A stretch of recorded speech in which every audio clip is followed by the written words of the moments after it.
কেমন আছেন সবাই? আশা করি সবাই খুব ভালো আছেন। সেরিনা হেসেলে আপনাদের সবাইকে স্বাগত। আজকে বানাবো আমের ঝুরি আচার। এখন তো আমের সিজন, আর এই সিজনে যদি আচার না বানানো হয় তাহলে কিন্তু পরে আফসোস করতে হবে। আজকে তাই বানিয়ে ফেললাম আমের ঝুরি আচার। আমি এখানে কাঁচা আম 5টা মতো নিয়েছি এবং এবার বটির সাহায্যে আমি এভাবে ছোকাগুলো ছাড়িয়ে নিচ্ছি। আর দেখুন আমি কিভাবে কাটছি, তারপরে বটির সাহায্যে আমি এরকম পাতলা পাতলা করে কেটে নিচ্ছি। পুরো আমটা এইভাবে পাতলা পাতলা করে কেটে নেব। নিয়ে তারপর আমি আস্তে করে সাইড থেকে দেখবেন কিভাবে আমি কাটছি, একটু লক্ষ্য করুন ভালো করে। এবার আমি এই সাইড থেকে এইভাবে যখন কাটবো তখন দেখবেন আমটা ঠিক ঝিরিঝিরি হয়ে কিন্তু বেরিয়ে আসবে। দেখুন কি সুন্দর ঝিরিঝিরি করে কাটা হয়ে যাচ্ছে। আপনারা কিন্তু এটা চাকুর সাহায্যে করতে পারেন বা গ্রেটারের সাহায্যে করতে পারেন। আমার মনে হয় গ্রেটারে করতে গেলে বেশি সরু সরু হয়ে যায়, বটিতে করলে বেশ ভালো হয়। এবার আমি সেটাকে বেশ ভালো করে আমগুলোকে ধুয়ে নিয়েছি। ধুয়ে নিয়ে এবার এর মধ্যে দিয়ে দিলাম 2 কাপ মতো চিনি, আর দিয়ে দিচ্ছি হাফ কাপ মতো ভিনিগার। ভিনিগার আর চিনি দিয়ে এটাকে আমি বেশ কিছুক্ষণ কিন্তু একটু ভিজিয়ে রাখবো। প্রায় 1 ঘন্টা মতো আমি এটাকে রেখে দিচ্ছি। 1 ঘন্টা পর ফিরে আসছি। দেখুন চিনিটা একদম গলে জল হয়ে গেছে, আর আমটা বেশ অনেকক্ষণ ধরে চিনির মধ্যে ভিজে আছে। এবার আমি এটাকে গ্যাসে বসিয়ে দেবো। এই আচারটি বানানোর জন্য কিন্তু কোনো সর্ষের তেল, আমি কোনো তেল ব্যবহার করছি না, বিনা তেলের কিন্তু এই আচারটা হচ্ছে।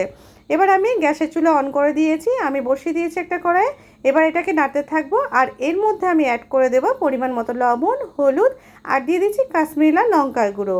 কাশ্মীরি লাল লঙ্কার গুঁড়ো দিলে আচারের কালারটা কিন্তু খুব সুন্দর আসে। এবার আমি এটাকে একটু আঁচে দিয়ে দেবো। আস্তে আস্তে এভাবে ফুটতে শুরু করবে, চিনিটা শিরাটা বেশ ঘন হয়ে আসবে। এর মধ্যে আমি একটা মশলা বানিয়ে নিচ্ছি। আচারের মশলা আমি একটু বেশি করে বানিয়ে নেব।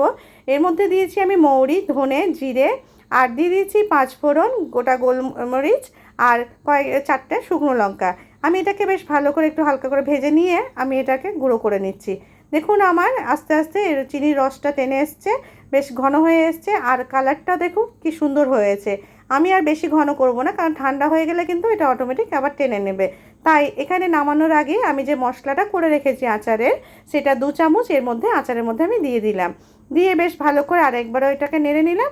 নেড়ে দেখুন ঠিক এই পর্যায়ে কিন্তু আমি গ্যাসের চুলার অফ করে দেব, আর এটাকে আমি নামিয়ে নেব। এইভাবে আচারটা বানিয়ে আপনারা কিন্তু অনেক দিন ধরে সংরক্ষণ করে রাখতে পারবেন। আর আমের সিজন চলে যাওয়ার আগে এই আচারটি কিন্তু আপনারা অবশ্যই বানান, দুর্দান্ত হয় খেতে, আর দেখতেও ভীষণ ভালো লাগে। দেখুন কি সুন্দর হয়েছে। বেশ আচারটা ঠান্ডা হয়ে গেছে, আমি একটা প্লেটে সার্ভ করে আপনাদেরকে দেখাচ্ছি।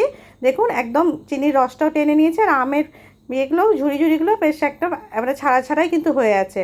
আপনারা দেখে নিয়েছেন রেসিপিটা, ঝটপট বানিয়ে ফেলুন, আর আমাকে অবশ্যই জানাবেন কেমন হয়েছে।